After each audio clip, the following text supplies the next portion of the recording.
Hello friends, नमस्कार। Judicial exam watcher channel से मैं राजेश कुमार सोनी आज हम लोग translation from Hindi to English करेंगे। और ये जो पैसेज का मैं छोटा सा पार्ट यहाँ पर कर रहा हूँ, यह सन 2014 यूपीएचएस के इंग्लिश पेपर में आया हुआ है। तो ये यूपीएचएस 2014 यानी कि 2014 का जो एग्ज़ाम हुआ था, उसका जो लैंग्वेज का पेपर था, उसमें ये हिंदी का एक बड़ा सा पैसेज आया था जल और जंगल से रिलेटेड। उसी पैसेज से मैंने 2-3 सेंटेंसेस लिए हैं, ये समझने के लिए कि हमको इस तरह के सेंटेंसेस को कैसे करना है और कितनी आसानी से ये हो जाते हैं। बस थोड़ा सा वोकैब की ज़रूरत होती है, तो वो हम लोग यहाँ पर देख लेते हैं। आप लोग जितना ज़्यादा प्रैक्टिस करेंगे उतना ज़्यादा ही आपके पास वोकैब तैयार होगा, वोकैबुलरी तैयार होगी आपकी। तो देखिए, यहाँ ये पानी से रिलेटेड सेंटेंस हैं। सारे तीनों सेंटेंस एक ही चीज़ से रिलेटेड हैं।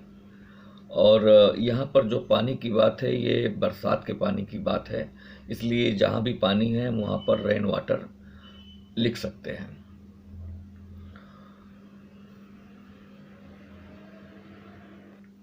तो पहले हम ये तीनों सेंटेंसेस हिंदी के पढ़ लेते हैं, जिससे हमें पता लग जाए इसमें जो भी शब्द आए हुए हैं, जो वर्ड्स आए हुए हैं, वो आप अंडरलाइन कर सकते हैं कि उनकी एग्जैक्ट मीनिंग हमको क्या लिखनी है।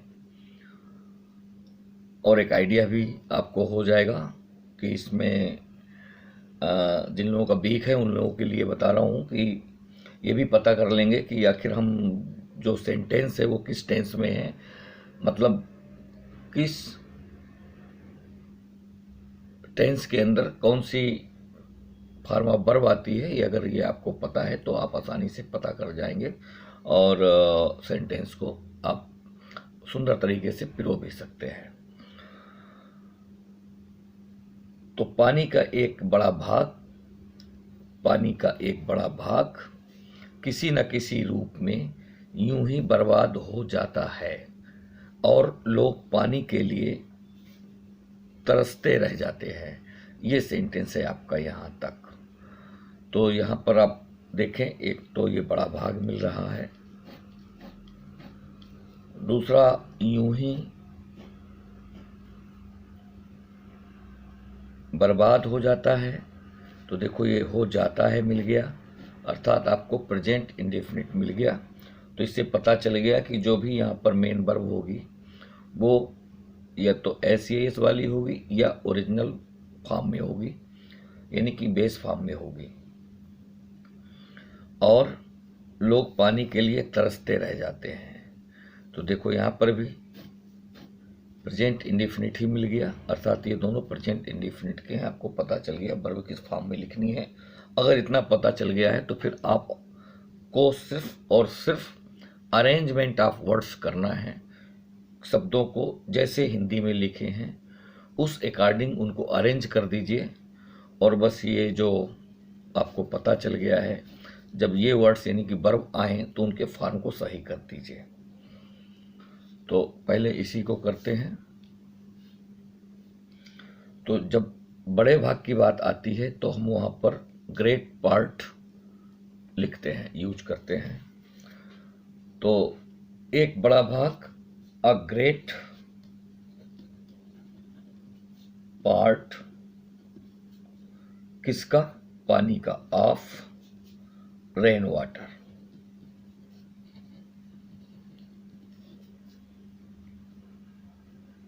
बर्बाद हो जाता है। तो बर्बाद हो जाता को हम इंग्लिश में लिखेंगे गेट्स वेस्टेड। ये प्रेजेंट हो गया, यही वर्ब है, हो जाना। क्या हो जाना? बर्बाद हो जाना, तो गेट वेस्टेड।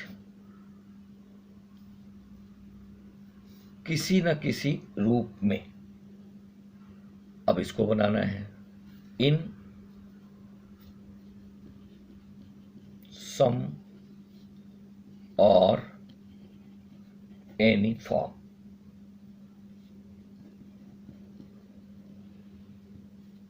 ये बन गया आपका। कितना आसानी से बन गया, कुछ नहीं, सिर्फ हमने अरेंज किया है वर्ड्स का, और ये रीजनेबली अरेंज होने चाहिए, तभी वो सेंटेंस कंप्लीट होता है। और रीजनेबली अरेंज करने के लिए मैंने इसके पहले तो वीडियो दे ही रखे हैं, और वैसे इतना तो आपको पता ही होगा, चूंकि आप लॉ के स्टूडेंट हैं, एचजीएस की तैयारी कर रहे हैं, तो इतना पता होगा, इसलिए उस डिटेल में नहीं जाते हैं। बस यही है कि हमें अरेंजमेंट ऑफ वर्ड्स देखना पड़ता है, जहाँ पर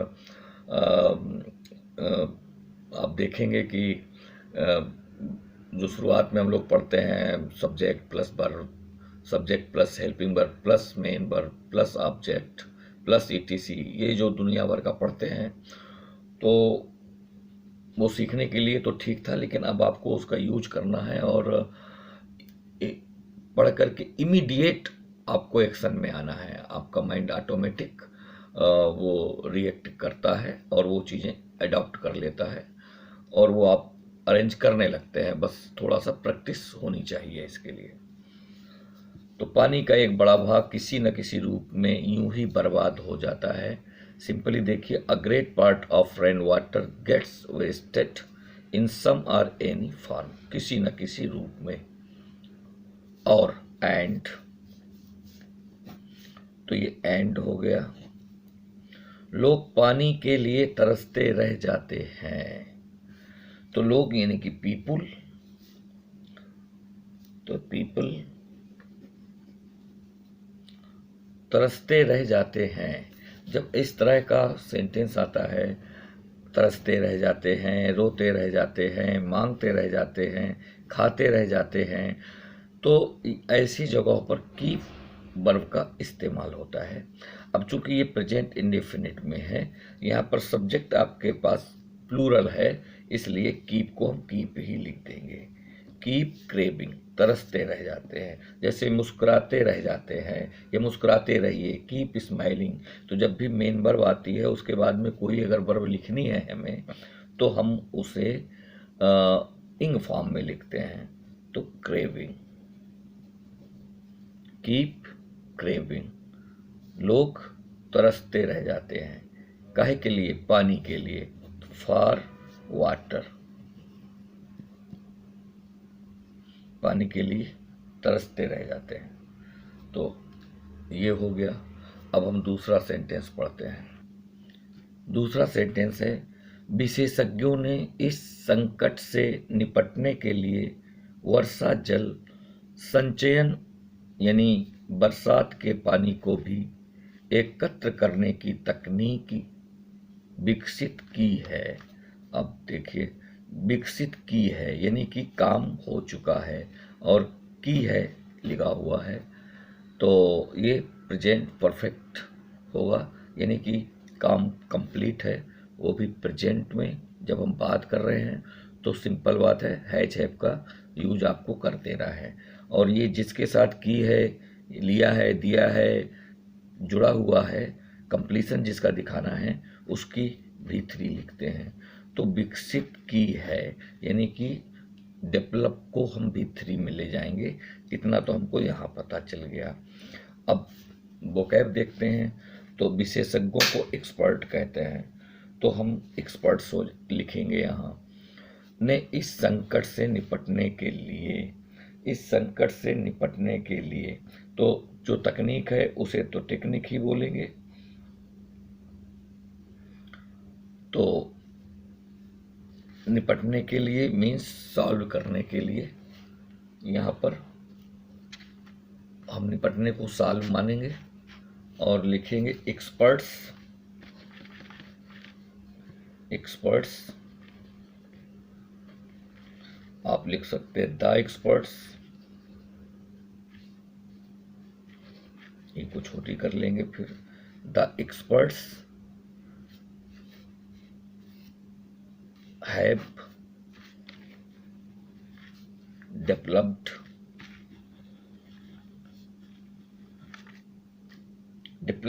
कर चुके हैं। क्या डेवलप कर चुके हैं? टेक्निक। तो द टेक्निक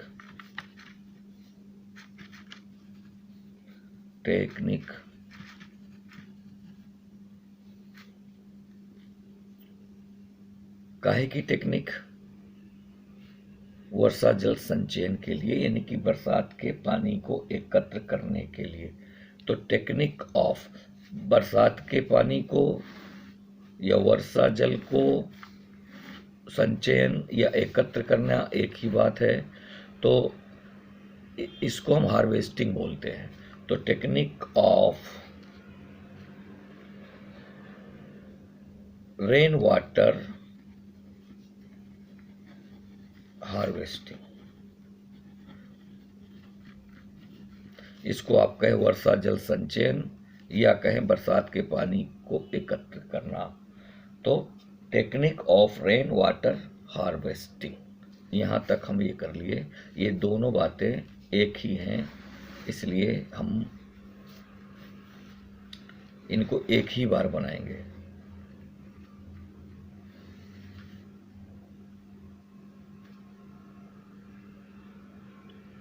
और एक बात यहाँ बताऊं, ये जो के लिए आया हुआ है, आप तो सब जानते हैं कि फार होता है इसके लिए, लेकिन जब यहाँ पर अब सेंटेंस देखेंगे तो इसके लिए का मतलब की से है। निपटने के लिए वर्षा जल संचयन, यानी कि बरसात के पानी को भी एकत्र करने की।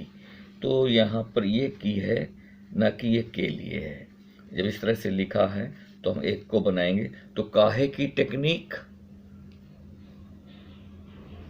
बरसात के पानी को एकत्र करने की तकनीक।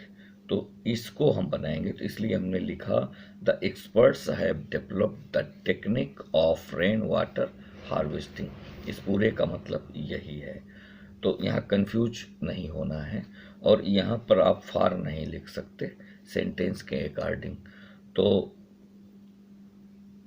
हिंदी के सेंटेंसेस ऐसे होते हैं कि उसमें जो भी शब्द इस्तेमाल किए जाते हैं, जरूरी नहीं है कि उनका हूबहू ट्रांसलेशन किया जाए।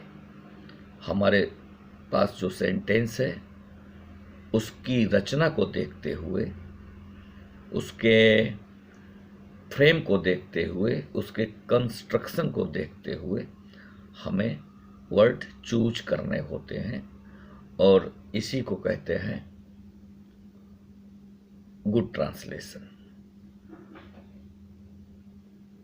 तो ये आपको पता चल गया कि बरसात के पानी को एकत्र करना या संचयन करने को हम रेन वाटर हार्वेस्टिंग कहते हैं।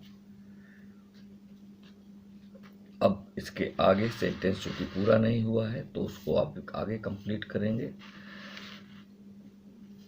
तकनीक तो विकसित कर ली है, लेकिन तो बट चूंकि यहाँ फुल स्टॉप नहीं है, इसलिए इसको अभी हम स्मॉल लेटर से ही आगे लीड करेंगे। लेकिन यह तकनीक सूखा प्रभावित क्षेत्रों पर पूरी तरह असफल है। यहाँ देखिए कोई वर्ब नहीं, ये एक लिंकिंग वर्ब होगी यहाँ पर, यानी कि सिंपली इजारएम का यूज होगा। तो हम इजारएम का यूज कर लेंगे इनके अकॉर्डिंग। तो यह तकनीक मीन्स दिस टेक्निक, यह तकनीक का मतलब दिस टेक्निक। तो हमने लिखा दिस टेक्निक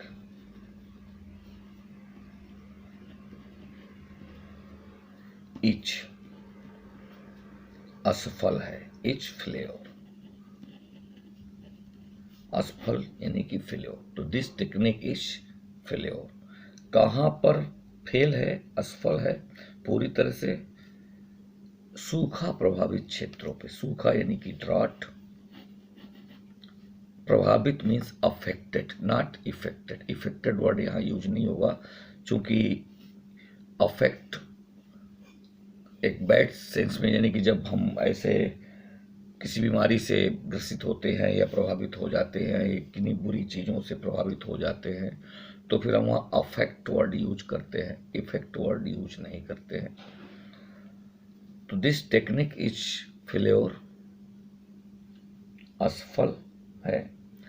और पूरी तरह से तो टोटली वर्ड भी हम असफल के पहले ही जोड़ेंगे, तो यहाँ पर टोटली भी लिखेंगे, यहाँ पर हम टोटली भी लिखेंगे। तो this technique is totally failure, कहां पर, इन। अब यहां पर के लिए हम इन लगाएंगे, सूखा प्रभावित क्षेत्रों में। अब यहां पर के लिए एट और ऑन नहीं लिख सकते ऐसी स्थिति में। तो यही आपको सीखना है, बस छोटी छोटी चीजें। टेंस वर्ब सीखने से कुछ नहीं होगा, टेंस की फॉर्म ऑफ वर्ब आपको मालूम है तो भी उतने से काम नहीं चलेगा। कुछ चीजें आपको ये प्रैक्टिस करते करते ही सीखनी पड़ेंगी और वैसे ही आएगा। तो this technique is totally failure in drought affected areas. Drought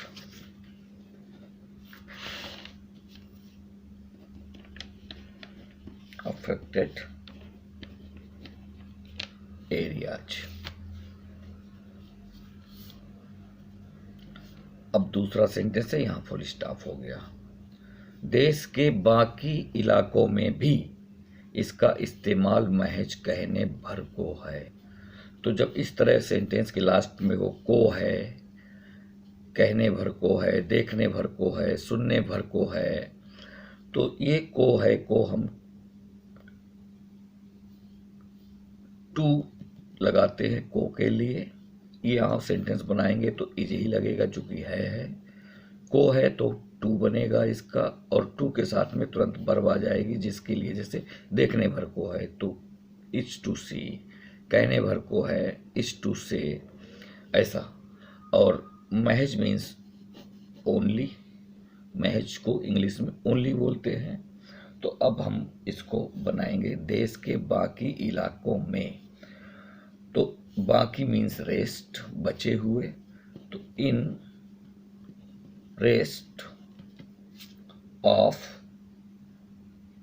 in rest या इन द रेस्ट आप लिख सकते हैं, ये ज़्यादा सही रहेगा। इन द रेस्ट पार्ट ऑफ, बाकी इलाकों में, तो रेस्ट पार्ट, बाकी रेस्ट पार्ट ऑफ एरियाज। तो देश के, तो in the rest part of country, in the rest part of the country, in the rest part of the country में भी। अब यहां पर देखिएगा, इन the rest part of the country, अब ये वाला भी बनाना है आपको। ये इन तो बन गया, ये आ गया इन यहां पर। देश के बाकी इलाकों में, यहां तक हमने लिखा इन the rest part of the country. ये अरेंजमेंट ऑफ वर्ड है, यहाँ कोई टेंस वगैरह है ही नहीं। हिंदी में जैसे लिखा है उसको अरेंज करके इंग्लिश में लिखना है। अब भी की अंग्रेजी ऐसी स्थिति में जब हम जोड़ देते हैं तो इस भी की अंग्रेजी टू हो जाती है। अभी और बताऊंगा और कहाँ क्या होता है। तो in the rest part of the country too, देश के बाकी बचे हुए हिस्सों में भी, ये हो गया।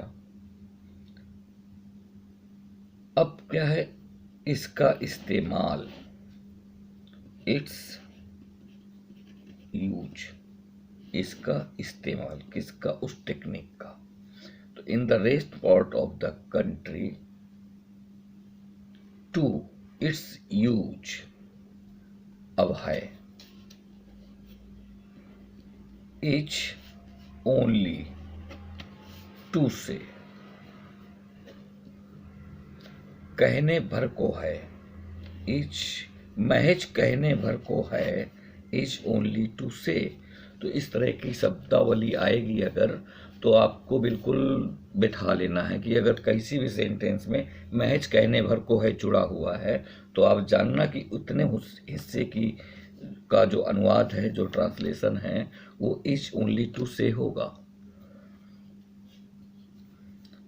तो इस तरह से हमें ये देखना होगा कि कहाँ कौन सा वर्ड फ्रेज आएगा, कहाँ क्लाज आएगा, किस टाइप का आपको क्लाज बना लेना है, कैसा फ्रेज बना लेना है।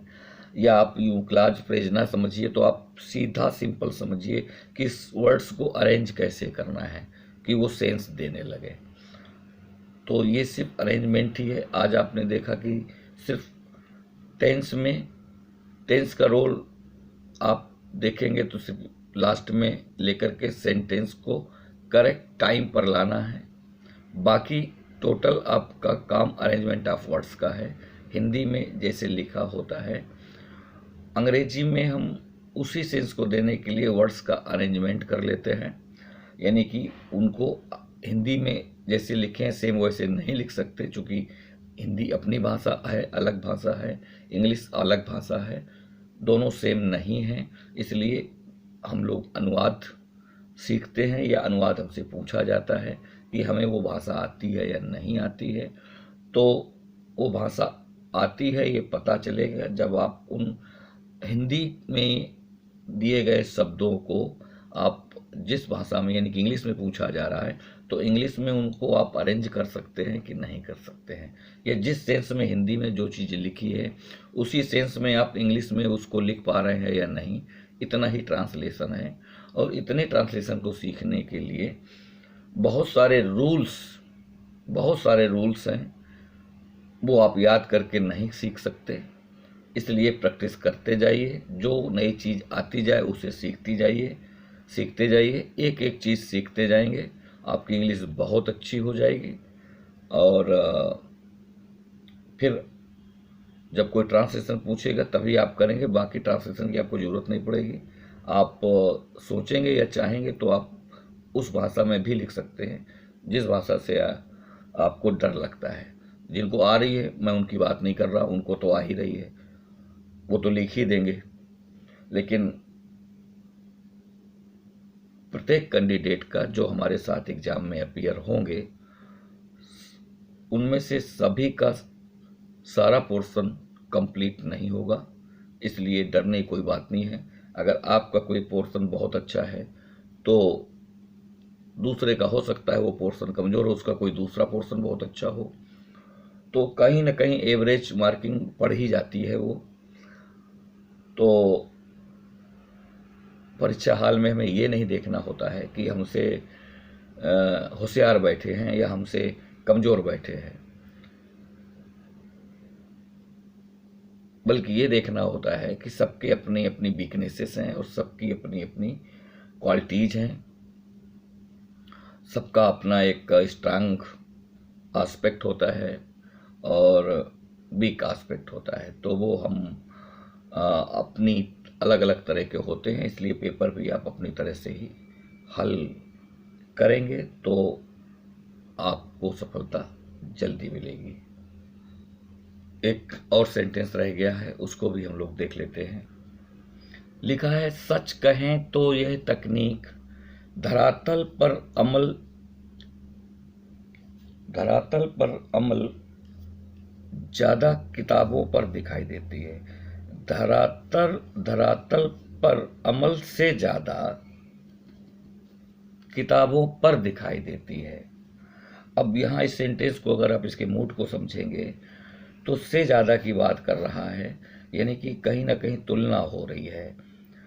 तो अमल से ज़्यादा किताबों पर, यानी कि धरातल पर जितनी है उससे ज़्यादा किताबों पर है, यानी कि धरातल पर तो नाम मात्र की है, यानी कि ये तुलना हो गई, यहाँ पर कंपैरिजन हो गया।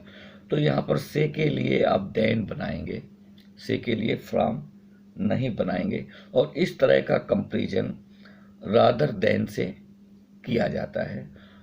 तो अभी हम उसको करेंगे। और दिखाई देती है, देखो यहाँ पर भी आपको ये पता चला कि ये प्रेजेंट का तो है, लेकिन ये प्रेजेंट का पैसिव है।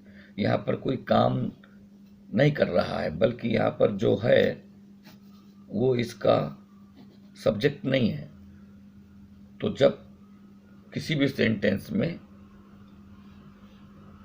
जब किसी भी हिंदी वाक्य में कोई ऐसा सब्जेक्ट आए जो उस सब्जेक्ट में आई हुई वर्ब का जो एक्शन है वो खुद नहीं कर रहा होता, बल्कि वो एक्शन कोई और कर रहा होता है, तब हम उसको पैसिव मानते हैं।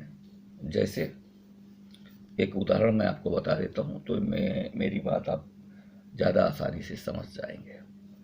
और मैं बहुत पॉपुलर एग्जाम्पल देने वाला हूँ, जो आपने शायद बचपन में पढ़ा भी होगा उसको। जैसे कि अ लेटर इज रिटन, इतना ही लिखा है।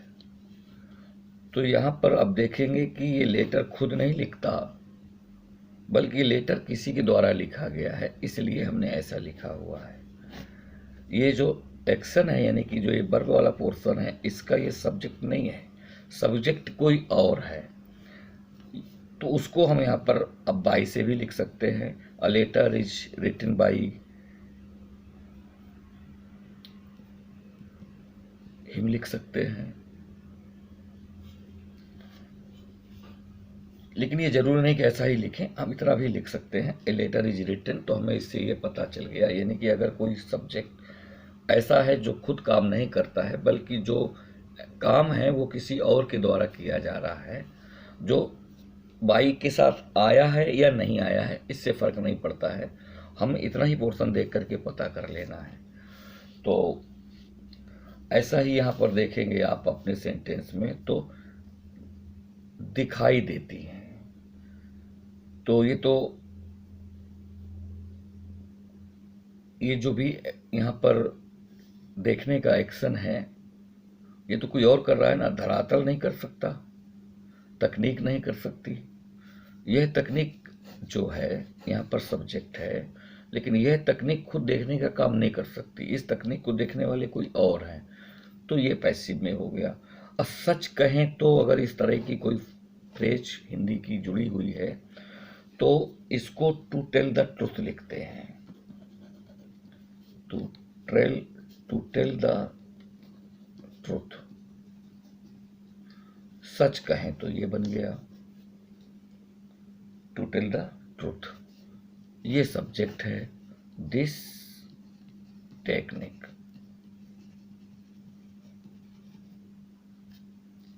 अब ये सब्जेक्ट आ गया, अब आपको वर्ब चाहिए, तो ये प्रेजेंट इंडेफिनिट का पैसिव है। प्रेजेंट इंडेफिनिट का पैसिव यानी कि जो वर्ब होगी वो V3 में होगी, जो इज होगा वो इज हो जाएगा, है इज हो जाएगा, इज हो जाएगा या आर हो जाएगा, जैसी भी कंडीशन होगी, यहाँ इज हो जाएगा। तो इज सीन, ये हो गया। तो to tell the truth this technique is seen, this technique is seen किताबों पर। अब यहां पर भी किताबों पर आया तो एट नहीं आएगा, आन नहीं आएगा, ऐसी पर की अंग्रेजी इन होती है। तो इन बुक्स, ये देखना होता है प्रीपोजिशन के साथ में कौन सा नाउन आ रहा है।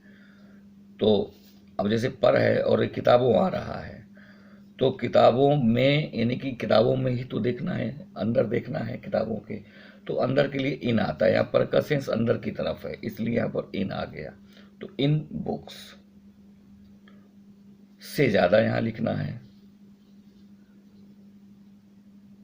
से ज्यादा लिखना है।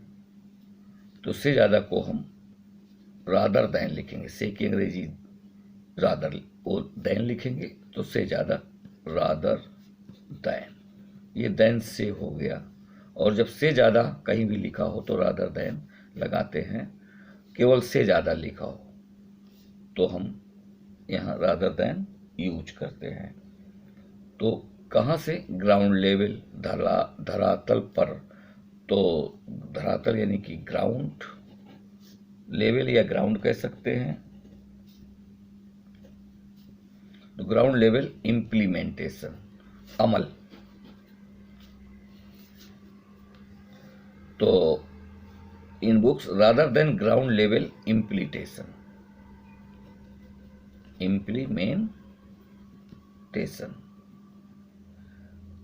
तो ये रहा कि हम थोड़ी बहुत प्रैक्टिस करें, इस तरह के सेंटेंसेस लें जैसे कि एग्जाम में आने ही आने हैं, और ऐसे ही लंबे चौड़े छोटे मोटे जो भी आप कह सकते हैं सेंटेंसेस आएंगे।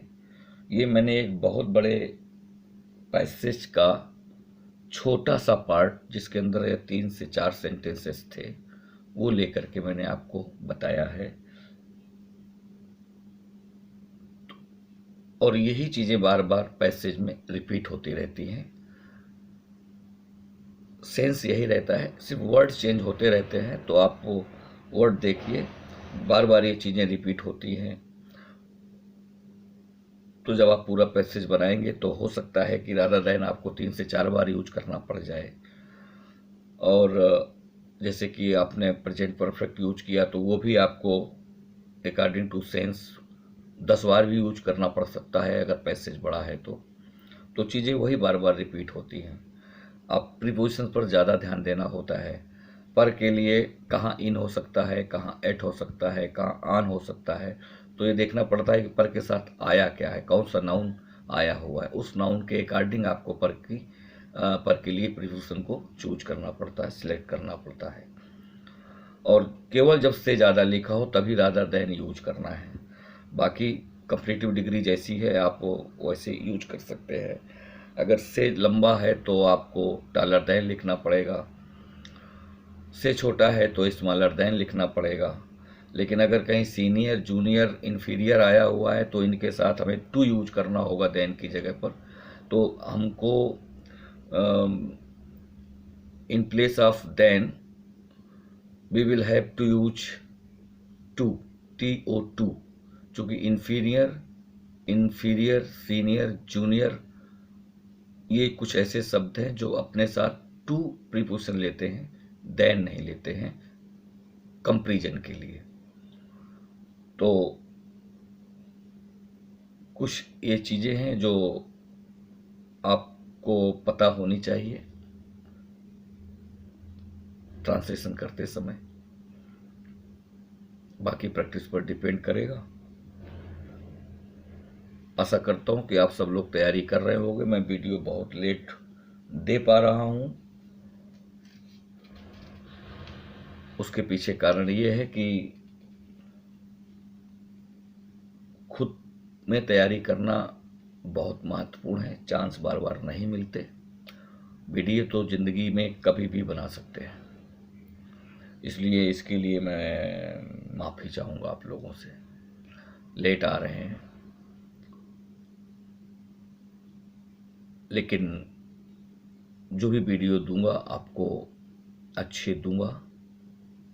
और मैं अपनी समझ से ऐसे वीडियो दूंगा जो आपको एग्ज़ाम में वो मटेरियल देखने को मिलेगा, ये मेरा विश्वास है। और मैं खुद भी उनको तैयार कर रहा हूँ। तो कुछ चीज़ें जो मैंने अभी इस बीच तैयार करी हैं वो आपके साथ शेयर ज़रूर करूँगा जैसे ही वो मैं कंप्लीट कर पाता हूँ। तो ये ट्रांसलेशन का वीडियो कैसा लगा कमेंट जरूर करिएगा। वीडियो देखने के लिए धन्यवाद।